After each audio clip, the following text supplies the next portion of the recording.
लोकतंत्र का महापर्व मतदान शनिवार की सुबह 7 बजे शुरू हो गया। सुबह से ही लोगों ने उत्साह के साथ मतदान कर अपना फर्ज निभाया और भावी सरकार को चुन लिया। 3 दिसंबर को प्रत्याशियों के भाग्य का पिटारा खुलेगा और किस्मत के धनी सत्ता पर बैठेंगे। जोधपुर जिले में मतदान शांतिपूर्ण ढंग से संपन्न हो गया। कहीं से कोई बड़ी अप्रिय घटना नहीं मिली। कुछ छुटपुट घटनाओं को छोड़कर मतदान शांतिपूर्ण रहा। कुड़ी इलाके में सेंट्रल एकेडमी स्कूल के नजदीक दो पार्टियों के समर्थक आपस में उलझे और टेबलें उल्टी करने के साथ पर्चियां भी फाड़ दी। काफी संख्या में यहां लोग एकत्रित हो रखे थे। बाद में सुरक्षा की दृष्टि से अतिरिक्त जाब्ता तैनात किया गया। इस घटना की पुष्टि पुलिस उपायुक्त पश्चिम गौरव यादव की तरफ से की गई। वहीं जिला पश्चिम में ही मसूरिया क्षेत्र में पुलिसकर्मी के साथ तीखी झड़प के बाद माहौल गर्मा गया। बाद में यहां पर भी माहौल शांत हो गया। जोधपुर जिले के 10 विधानसभा सीटों पर सुबह 7 बजे से मतदान की प्रक्रिया आरंभ हो गई। सुबह से ही लोगों ने उत्साह के साथ मतदान की प्रक्रिया में भाग लेकर निष्पक्ष और स्वतंत्र और विकासवादी सरकार को चुन लिया। हालांकि जोधपुर शहर में कुछ स्थानों पर ईवीएम की खराबी के साथ समय पर वोटिंग शुरू नहीं हुई। कईयों का मतदाता सूचियों में नाम नहीं होने की शिकायतें भी मिलती रही, तो कुछ स्थानों पर फर्जी वोटिंग को लेकर भी विरोध देखा गया। पुलिस के साथ आर्मी के जवानों ने चाक चौबंद व्यवस्था के साथ मतदान को संपन्न करवाया। प्रदेश के मुख्यमंत्री अशोक गहलोत, केंद्रीय जल शक्ति मंत्री गजेंद्र सिंह शेखावत, पूर्व सांसद एवं पूर्व नरेश गजसिंह सहित कई स्थानीय प्रत्याशियों की तरफ से अपने सपरिवार वोटिंग में हिस्सा लिया गया। सुबह से ही नेताओं ने अपने अपने मतदान स्थल पर पहुंचकर लोगों की हौसला अफजाई की और वोटिंग के प्रति प्रेरित किया। नेताओं ने अपने व्यक्तित्व के बारे में अलग अलग विचार रखे। प्रदेश के मुख्यमंत्री अशोक गहलोत अपनी पत्नी सुनीता गहलोत, पुत्र वैभव गहलोत सहित भतीजे के साथ मतदान के लिए महामंदिर जैन स्कूल पर वोट देने पहुंचे। यहां मतदान के बाद मीडिया से बातचीत में उन्होंने फिर से प्रदेश में कांग्रेस सरकार आने का दावा किया और केंद्र की मोदी सरकार पर निशाना साधते हुए कहा कि मोदी की गारंटियां फेल हो गई, कांग्रेस की गारंटियां ही फिर से उन्हें रिपीट करेगी। मतदान से पहले मुख्यमंत्री प्रतीक बालाजी मंदिर में दर्शन करने के लिए गए और मन्नत मांगी। उन्होंने कहा, पूजा करना व्यक्तिगत मामला होता है। व्यक्तिगत मामला होता है, सबको पूजा करने का, पूजा पाठ सब करते हैं। सर महिला माहौल है माहौल के अनुसार कह सकते हैं सरकार हमारी बनेगी। आप पूरे आश्वस्त है? सर महिला मतदाताओं में बहुत उत्साह देखा जा रहा है, वोटर कतारों में खड़ी है। वोटिंग निशान सर महिला मतदाताओं में बहुत उत्साह देखा जा रहा है। सुबह से कतारों में महिला वोटर्स बहुत दिख रही है। महिला भी है, किसान भी है, नौजवान भी, छात्र भी है, सभी लोगों से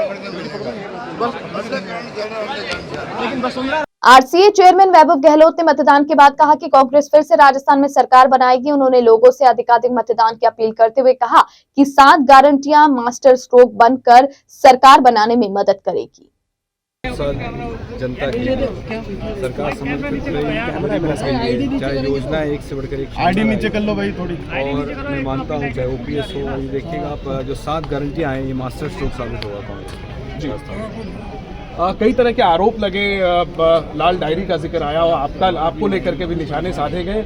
आज वोटिंग के दिन आप क्या इन चीज़ों पे जवाब देना चाहेंगे? क्या ये चुनौती बनी कांग्रेस के लिए? मनगढ़ंत बातें, मनगढ़ंत डायरियाँ, भगवान जाने कौन सी डायरी है, कौन सी बातें, मनगढ़ंत बातों में कोई जवाब नहीं। कितनी केंद्रीय जल शक्ति मंत्री गजेंद्र सिंह शेखावत अपनी पत्नी, 2 बेटियों के साथ एक सरकारी स्कूल पर मतदान के लिए पहुंचे। यहां मतदान के बाद उन्होंने मीडिया से बातचीत में कहा कि इस बार प्रदेश में भाजपा प्रचंड बहुमत के साथ सरकार बनाने जा रही है। लोगों में मतदान को लेकर जो उत्साह दिख रहा है उससे साफ लगता है कि इस बार जनता प्रदेश में सरकार भाजपा की ही लाएगी।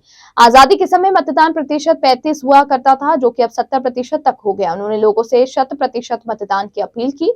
कांग्रेस सरकार पर निशाना साधते हुए कहा कि अपराध और महिलाओं पर अपराध बढ़े हैं। पेपर लीक की घटनाएं और महिलाओं द्वारा उत्साह से किया जा रहा मतदान इस बात का साफ संकेत है कि राजस्थान में सरकार बदलने वाली है। अपनी सरकार चुनने का अधिकार लाखों बलिदानों के बाद हासिल स्वतंत्रता और लोकतंत्र के द्वारा मिला है। 5 साल के लिए हम अपने क्षेत्र का, अपने राज्य का, अपने देश का भविष्य चुनने के लिए और 5 वर्ष पूर्व जो मतदान हमने किया था उस मतदान के चलते जिस तरह की परिस्थितियां और हालात बनी, इन दोनों का आकलन कर हमें मतदान करना चाहिए। अधिकतम मतदान हो और हम 100% मतदान के स्तर तक पहुंचे, ये लोकतंत्र की परिपक्वता और लोकतंत्र की पवित्रता शुचिता दोनों को का परिचायक है। पिछले आज़ादी के बाद में पहली बार हुए चुनाव में 35% मतदान से अब 70% से ज़्यादा मतदान होने लगा है। लेकिन अभी भी मेरा आग्रह और अनुरोध यही रहेगा कि हम और अधिक इस मतदान प्रतिशत को बढ़ाएं। सरकार के स्तर पर भी इस पर प्रयास हो रहे हैं, लेकिन सभी पॉलिटिकल पार्टियां भी इस स्तर तक प्रयास करती हैं। मैं सब मीडिया के बंधुओं से भी कहूँगा, क्योंकि मतदान प्रक्रिया अभी प्रारंभ हुई है, लगभग 2 घंटे होने को है। आप सब चैनल्स के माध्यम से भी ये संदेश लोगों तक जाए, ये प्रेरित लोगों को हम सब मिलकर के कर सकें कि अधिकतम मतदान हो। इस बार क्या लगता है, क्या रिवाज बदलेगा इस बार? देखिए, भारतीय जनता पार्टी प्रचंड बहुमत के साथ सरकार में आ रही है। जनता अब की बार मतदान करते समय जो 5 साल तक दुख तकलीफ कष्ट सहे, महिलाओं के साथ जो अपमान हुआ, महिलाओं के साथ जो अपराध हुए, उन एक एक अपराध का जैसे बदला ले रहे हो। जिस तरह से राजस्थान में पेपर लीक की घटनाएं हुई, जिस तरह से राजस्थान में अपराध बढ़ा, जिस तरह से राजस्थान में भ्रष्टाचार बढ़ा, इन सब विषयों को संज्ञान में रखते हुए अब की बार राज बदलने के लिए और एक नया इतिहास कायम करने के लिए राजस्थान की जनता मतदान करने वाली है। पशुपालन एवं खाद्य बोर्ड के अध्यक्ष राजेंद्र सिंह सोलंकी ने सुबह मतदान के बाद मीडिया से बातचीत में कहा कि जनता में कांग्रेस को फिर से सत्ता में लाने का उत्साह है। कांग्रेस सरकार द्वारा जो योजनाएं चलाई गई वह अतुलनीय है। योजनाओं का असर से इस बार राजस्थान में फिर से कांग्रेस की सरकार बनेगी। उन्होंने मुख्यमंत्री अशोक गहलोत द्वारा शुरू की गई योजनाओं की जानकारी दी और किस प्रकार उन्होंने जनता को राहत प्रदान की, इस बारे में भी बताया। उन्होंने चिरंजीवी योजना से लेकर सस्ते दाम पर मिलने वाले गैस सिलेंडरों का जिक्र किया। राजस्थान विधानसभा चुनाव को लेकर जहां शहर वासियों में उत्साह है, वहीं कांग्रेस के नेताओं और कार्यकर्ता भी इससे पीछे नहीं है। हमारे साथ इस वक्त मुख्यमंत्री अशोक गहलोत के सबसे बड़े सिपा सालार और कांग्रेस के कद्दावर नेता राज्य मंत्री राजेंद्र सोलंकी हमारे साथ। आइए इनसे बातचीत करते और जानते हैं किस तरह का उत्साह है, किस तरह का माहौल है चुनाव को लेकर। नहीं, जनता के अंदर जिस तरह से अशोक गहलोत साहब ने जो योजनाएं लागू की और जिसका डायरेक्ट पब्लिक को उनको फ़ायदा मिल रहा है, तो उस योजनाओं का तमाम लोगों पर इफ़ेक्ट है और जनता उस पर बढ़ चढ़ कर वोटिंग के लिए काम कर रही है और को कास्ट भी करेगी, क्योंकि उनको मालूम है कि आज 500 रुपये में सिलेंडर अभी तो मिल ही रहा है, तो 400 रुपये भी अशोक गहलोत साहब ने किए हैं। दूसरी जो पेंशन है उसकी भी पेंशन भी बढ़ी है।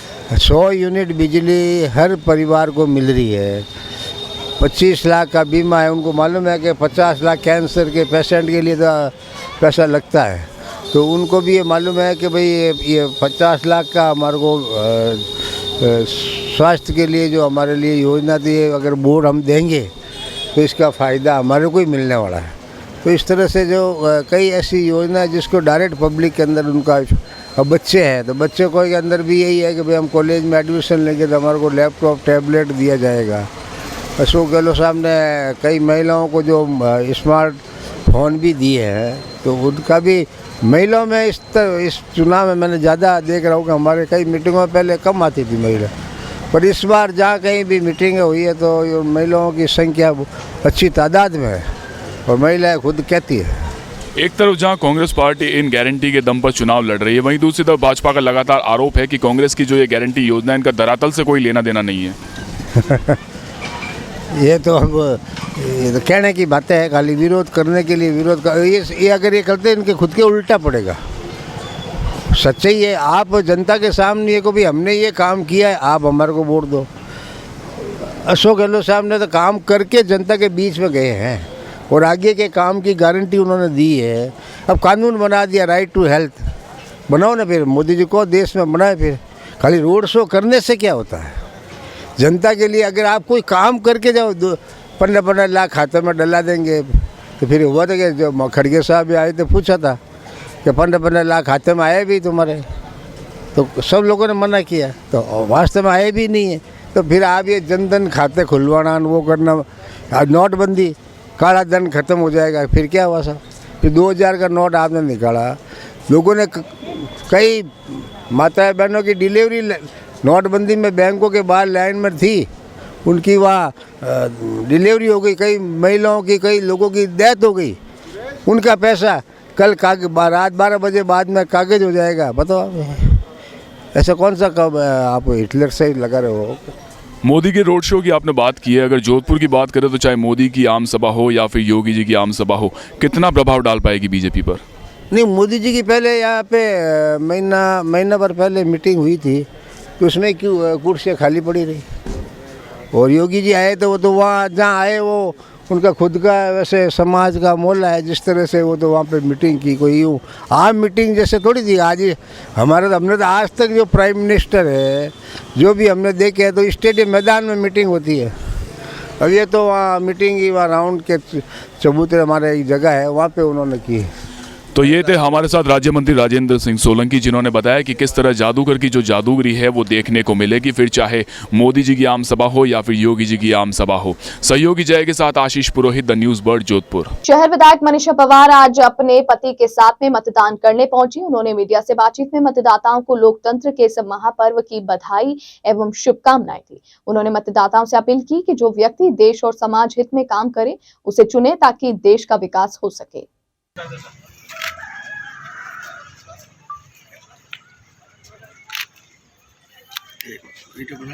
देखिए, मैं सभी मतदाताओं को बहुत बहुत बधाई और शुभकामनाएं प्रेषित करती हूं, क्योंकि आज लोकतंत्र का सबसे बड़ा पर्व है। आज उनका अधिकार पालना करने का दिन है। मैं सभी मतदाताओं से ये अपील करूंगी, सोच समझकर विकास को, और जो आपके लिए काम करे और जो आपको नई ऊंचाइयों को ओर लेकर जाए, जो विकास करे, उनको मत दीजिए। और मैं सभी जोधपुर वासियों को इस पर्व की बहुत बहुत बधाई और शुभकामनाएं प्रेषित करती हूँ। राज्यसभा के पूर्व सांसद नारायण पंचारिया ने मतदान के बाद कहा कि मतदाता अधिकाधिक मतदान करे, जिससे ऐसे सरकार बने जो राष्ट्र हित में कार्य करे और भयमुक्त होकर सरकार का चयन करे। लोकतंत्र के इस महापर्व पर मैं जोधपुर सहित संपूर्ण राजस्थान के मतदाताओं को निवेदन करूंगा कि आप पधारें और इस उत्सव में भाग लें, अधिक से अधिक मतदान कर राजस्थान के अंदर भय और भ्रष्टाचार मुक्त विकसित राजस्थान बने, ऐसी सरकार का चयन करें। धन्यवाद। राज्यसभा से सांसद राजेंद्र गहलोत ने मतदान के बाद मीडिया से बातचीत में कहा कि यह बात साफ हो गई है कि इस बार प्रदेश में भाजपा की सरकार बनेगी। भाजपा संगठन पर कार्य करती है, बूथ से लेकर संगठन तक कार्यकर्ता काम करते हैं। 7 गारंटियों पर कहा कि काट की हांडी बार बार नहीं चढ़ती, जनता सब जानती है। इस बार कांग्रेस की विदाई तय है। लोकतंत्र के इस पर्व में अपनी भागीदारी निभाने के लिए राज्यसभा सांसद राजेंद्र गहलोत यहां मतदान केंद्र पहुंचे। आइए इनसे बातचीत करते हुए जानते हैं। जी सर, किस तरह का माहौल है, किस तरह का उत्साह है? ये निश्चित हो गया है कि राजस्थान से कांग्रेस की विदाई होगी।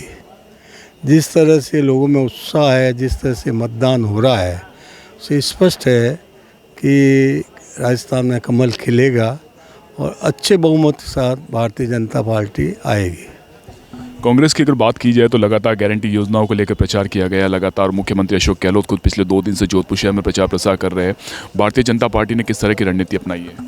देखिए, भारतीय जनता पार्टी संगठन के आधार पर बूथ स्तर से अपना व्यवस्थाएं करती है और लगातार वो 5 वर्ष तक चलती है।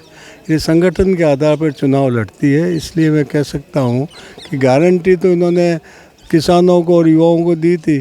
किसानों का कर्ज माफ़ करेंगे, युवाओं को बेकारी भत्ता देंगे, परंतु वो गारंटी भी नहीं चली। तो ये 7 गारंटियों में ये खुद ही उलझ गए। इसलिए जनता काट की हांडी होती है, वो बार बार नहीं छटती है। काट का मतलब लकड़ी की जो हांडी होती है वो छटती नहीं बार बार। इसलिए मैं कह सकता हूँ कि ये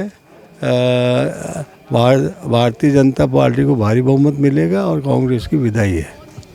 ये थे हमारे साथ राज्यसभा सांसद राजेंद्र गहलोत, जिन्होंने बताया कि किस तरह भारतीय जनता पार्टी खुद अपनी गारंटियों के साथ तैयार है और चुनाव के इन परिणाम में अपना परचम जरूर लहराएगी। सहयोगी जय के साथ आशीष पुरोहित, the news bird, Jodhpur. Bharatiya Janata party के शहर अध्यक्ष देवेंद्र सालेचा ने मतदान के बाद मीडिया से कहा कि आमजन विकासवाद को ध्यान में रखते हुए वोट करे। लोगों को इस भ्रष्ट सरकार से मुक्ति पानी है तो सही वोटिंग करें।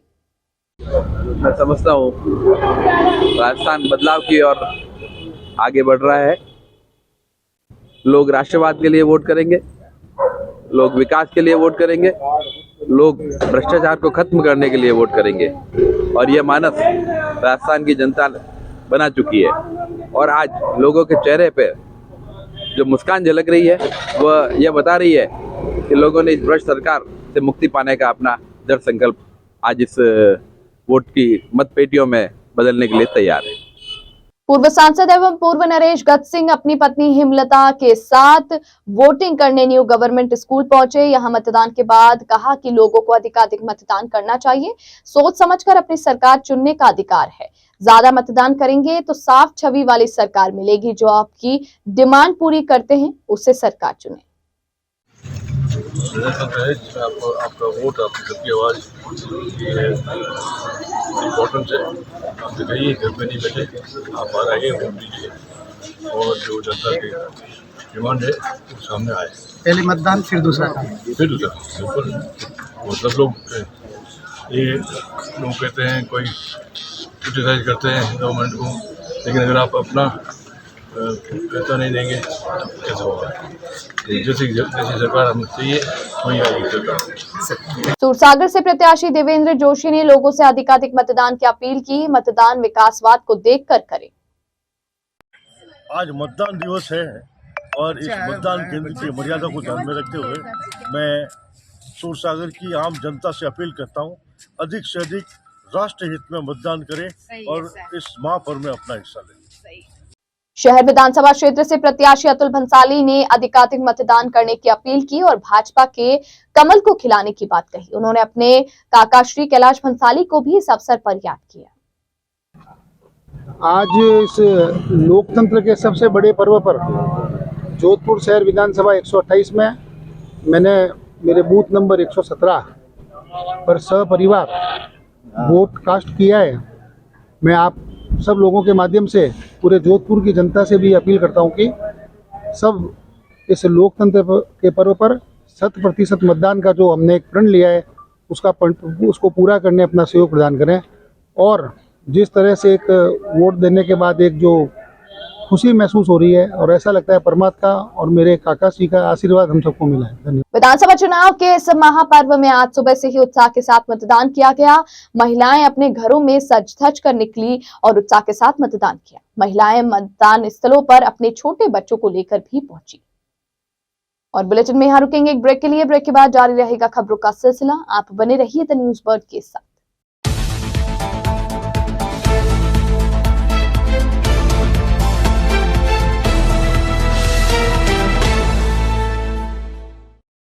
ब्रेक के बाद बुलेटिन में आपका स्वागत है। सुबह से चल रहे मतदान के समय कई कॉलेज छात्राएं पहली बार मतदान का हिस्सा बनने पहुंची। छात्रा भव्या ने बताया कि वह पहली बार वोट डालने आई है। वह चाहती है कि उनका देश प्रगति करे और विकास करे, इस उद्देश्य से वोट दिया है। भव्या, आप पहली बार वोट देने आए हो? जी। आपको कैसा लग रहा है आज? बड़ा मतलब गर्व का कि पहली बार वोट देने आए हैं। उत्साह है आप में आज को? जी बिल्कुल। आपकी क्या सोच है? सोच तो कई देश की प्रगति हो, विकास हो। ठीक है। बहुत अच्छा लगा। फर्स्ट टाइम था, नर्वस था थोड़ा, बट अच्छा लगा। क्या सोच समझते हो? यही कि जिसको देंगे वो देश की जनता के लिए अच्छा ही करेंगे, उनके लिए दिया। यही कि देश प्रगति में जाए, सही वोट सही आदमी को जाए, जिससे देश आगे जाए और सही योजना मिले बच्चों को, अगर जिससे अच्छी शिक्षा प्राप्त हो और नई नई योजनाएं आए और जो गरीब है, जो मतलब जिनको मतलब ज़रूरत है, उनके मतलब सपोर्ट जाए, कर्ज वगैरह माफ़ हो और नया मतलब नई प्रगति हो, नए स्कूल बने, नए पुलें बने, जिससे देश और बढ़े। और यही है बस। भीतरी शहर में एक बूथ पर तबस्सुम ने कहा कि आज उसकी शादी है और पहली बार ही वोट डालने आई है, जिससे उसे खुशी है। उसके साथ उसकी सहेली फरहान अंसारी ने कहा कि वह भी पहली बार वोट डालने आई है। पहली बार वोट डालने उन्हें खुशी महसूस हो रही है और अच्छा लग रहा है। आज मेरी शादी है और आज मेरा फर्स्ट वोट भी है, तो अपने में मेरा नाम तबस्सुम है। आज मेरी शादी भी है और मेरा फर्स्ट वोट है, इसलिए मैं आई हूँ फर्स्ट वोट देने के लिए। मैं मिस नहीं करना चाहती थी, अपनी शादी वाले दिन वोट देने के लिए आई हूँ। और मेरा नाम फरहान अंसारी है और ये मेरी बेस्ट फ्रेंड है। हम दोनों का फर्स्ट वोट है और हम दोनों साथ में देने के लिए आए हैं। हम ये मिस नहीं करना चाहते थे, इसलिए। शास्त्रीनगर ए सेक्टर में एक परिवार के मुखिया ने बताया कि उनके नए भवन का कार्य चल रहा है और वे परिवार के साथ वहां शिफ्ट हो गए। वे आज परिवार के साथ वोट डालने आए, मगर परिवार में 16 लोगों का नाम वोटिंग लिस्ट से काट दिया गया। वे इधर उधर भटकते देखे गए। शास्त्रीनगर में अभी 2 साल पहले हमारा मकान रिकंस्ट्रक्शन के लिए उसको तोड़ रखा था, तो दूसरी जगह शिफ्ट हुए हैं और हमारा वोटर लिस्ट में से हमारा 16 जो हम घर के सदस्य सबका नाम हटा दिया गया है। नेम प्लेट हमारे लोगों की रखी है, as it is name plate रखी हुई है, उस नाम को किसी ने अभी तक नहीं हटाया, पिलर एज इट इज है। आपका मकान नंबर 290 ए 290। और आपके आसपास जो BLO से आपने कोई बात करी? अभी BLO ने कहा कि 289 के बाद 291 आ रहा है, बाकी 290 हटा दिया है। क्यों हटा दिया, कोई कारण? नहीं, वो नहीं बता रहा, कुछ उनको किसी मालूम नहीं। कितने वोटर हैं आपके पास में? 16 वोटर हैं। चुनाव आयोग द्वारा 2 दिन पहले ही मतदान प्रचार के लिए शहर में लगे बैनर झंडियों को हटवा दिया गया, मगर उसके बावजूद आज नियमों की धज्जियां उड़ती देखी गई। शास्त्रीनगर में एक प्रत्याशी के समर्थक द्वारा कार पर पोस्टर लगाकर भ्रमण करने पर विरोध जाहिर किया गया। वहीं भीतरी शहर में एक पार्टी समर्थक गले में पार्टी का मफलर बनाए घूमता रहा। कुछ गलियों में पार्टी विशेष की झंडियां और बैनर लगते भी नजर आए। मुझे वोट देना है तब खड़ी रही है।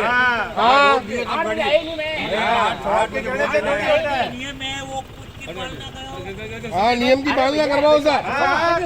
खड़े हो जाओ। गाड़ी सील करने का नियम है। हो गया क्या? कुछ नहीं, आप खड़े रहो गाड़ी के पास। ऐसे ही हुआ है, खड़े रहो। मुझे 2 मिनट लगती है भाई। अरे 2 मिनट नहीं, आधे घंटे से तो हम लोग यहाँ खड़े हैं। मैं बुला लेता हूँ भाई। बुलाने के आधे घंटे कैसे 2 मिनट हो गए? आपके कहने से थोड़ी होगा। जिला कलेक्टर हिमांशु गुप्ता ने अपनी पत्नी के साथ मतदान किया। जिला कलेक्टर हिमांशु गुप्ता ने कहा कि जोधपुर में बहुत ही शांतिपूर्ण वातावरण के साथ मतदान की प्रक्रिया की जा रही है। इस दौरान मतदाताओं में गजब का उत्साह देखने को मिल रहा है। हिमांशु गुप्ता अपनी पत्नी के साथ मतदान करने के लिए मतदान केंद्र पहुंचे। उन्होंने लोकतंत्र पर्व पर शुभकामनाएं दी। शांतिपूर्वक मतदान पूरे जोधपुर में चल रहा है। मैं आपके माध्यम से जोधपुर की जो वोटर्स हैं उनसे पुनः निवेदन करूंगा कि आप भारी संख्या में आके अपनी वोटिंग करें, ताकि लोकतंत्र में के ये जो पर्व है इसमें आप अपनी सहभागिता सुनिश्चित कर सकें। रामनिवास जोशी उम्र 93 निवासी खेतानाड़ी माहेश्वरी कॉलोनी ने राजस्थान जटिया विकास संस्थान भवन में सरदारपुरा विधानसभा के बूथ संख्या 97 में मतदान किया। वे 19 नवंबर को एक दुर्घटना में रीढ़ की हड्डी में चोट लगने से बीमार हो गए। उन्हें मथुरादास माथुर अस्पताल में भर्ती करवाया गया। उन्हें आज लोकतंत्र के पावन पर्व में मतदान के लिए एम्बुलेंस से मतदान केंद्र तक लाया गया। रामनिवास ने अपने दामाद शंभू प्रकाश दादिज पुत्र योगेंद्र जोशी के पास स्वयं से मतदान करने का आदेश किया और कहा कि अगर मुझसे मतदान नहीं करवाया तो मैं इलाज नहीं करवाऊंगा। कृष्ण गोपाल मयंक दादिज वैरागी जोशी ने एम्बुलेंस में मतदान केंद्र पर ले जाकर मतदान करने में सहयोग किया। वहीं मतदान की महत्वता का उदाहरण भी दिया। रामनिवास जी जोशी हैं, उम्र 91 वर्ष है, मैं उनका दोहता हूं और इनकी 19 तारीख को एक्सीडेंट में रीढ़ की हड्डी पूरी डैमेज हो गई थी, जिसके बाद में ये उठने के लिए और अभी सक्षम नहीं हैं। जब इन्होंने सुना कि आज मतदान है तो इन्होंने कहा कि मुझे किसी भी तरह मतदान करना है, लोकतंत्र के इस पावन पर्व में मुझे भी अपनी भूमिका निभानी है। तो एम्बुलेंस के माध्यम से मथुरादास माथुर अस्पताल से हम लोग यहाँ पे लेके आए हैं और इनको वोट दिलवाया है। शहर के सिवांची गेट से बकरा मंडी के रास्ते पर 2 लड़कों ने एक महिला की चेन लूटने का प्रयास किया, मगर वहां वोट डाल रहे जागरूक लोगों ने 2 लड़कों को पकड़ने का प्रयास किया। एक तो भाग गया मगर दूसरा पब्लिक के हत्थे चढ़ गया। लोगों ने उसे पकड़कर पहले धुना फिर पुलिस के हवाले कर दिया। सूरसागर विधानसभा क्षेत्र के चांदपौल रोड पर एक बूथ पर शाम 6 बजे बाद भी वोटरों की लाइन लगी रही। यहां पहले धीमी गति से वोटिंग चल रही थी, फिर जब वोटिंग बढ़ने लगी तो समय हो गया। इस बीच काफी संख्या में वोटरों की लाइनें लग गई। हाथों में पर्चियां लिए वोटर इंतजार करते रहे। इसके साथ ही वहां पर हंगामा होने लग गया। पार्टी विशेष के प्रत्याशी की तरफ से अपने वोटरों को लेकर आने की सूचना पर माहौल गर्मा गया और वहां हंगामा ज्यादा बढ़ गया। पुलिस का अतिरिक्त जाब्ता भी वोटरों को नहीं संभाल पाया और बूथ के बाहर गेट भी बंद कर दिया गया। प्रशिक्षु एसीपी मीनाक्षी लेगा व्यवस्था को संभालते हुए थी। समाचार लिखे जाने तक वहां पर गहमा गहमी का माहौल बना हुआ था।